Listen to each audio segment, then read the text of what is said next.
Hey friends. So one of the folks that I follow on Instagram is a girl named Jackie, and her site is at low-carb state of mind. Well, one of the recipes that she has on there is how to make a low-carb chicken pizza crust. So, and she made it out of some ground chicken with an egg and some Parmesan cheese. Well, at the grocery store, I happened to find these chicken patties. Now this one happens to be all natural chicken. It's a bruschetta, so it's already got like all of these, look at that, kinds of flavors and stuff built in. So tomato, basil, and garlic chicken patties. So rather than taking just some plain ground chicken, I'm gonna take these chicken patties. I'm gonna mix them up with an egg. I'm gonna put some Parmesan cheese in there, and I'm going to bake it at 400 degrees for about 30 minutes and make a low carb pizza crust, or you could just, make some sticks. We'll decide when it comes out of the oven. So I'm gonna mix this up, come back and show you what it looks like.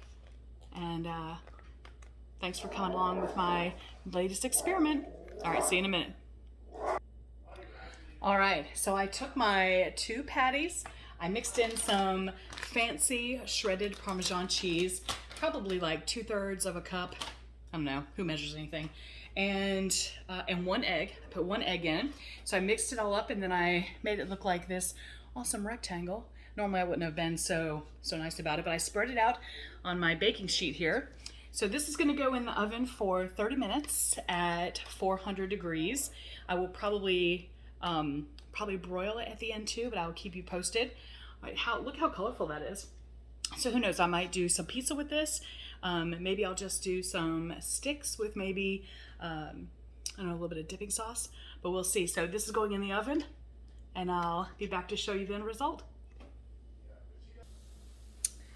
All right, look at how pretty this crust came out.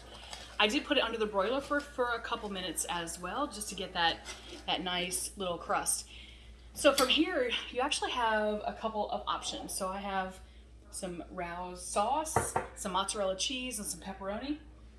Or, if you decided that you didn't really want to go a pizza route, you could also take some buffalo sauce with maybe some.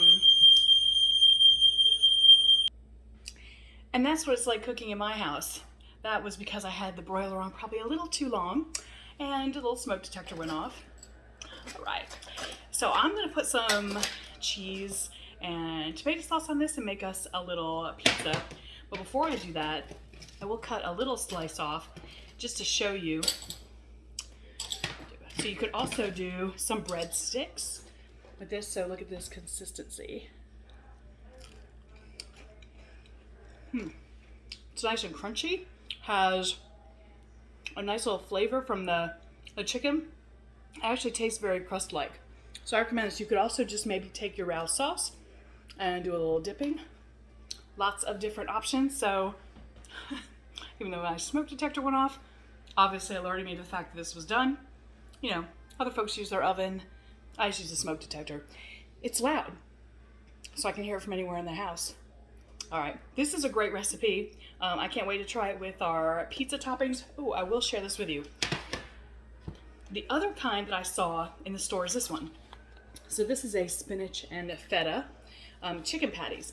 So this you could even get a little more creative if you want to do, like, maybe add some more spinach, maybe a little more cheese, and then also do maybe an Alfredo type of dipping. So the one that I made today was the all-natural chicken bruschetta, which is what I made our pizza crust out of. Here's the other option. So happy cooking, and may your smoke detector not be the way you know that your dinner is done. Till next time, guys.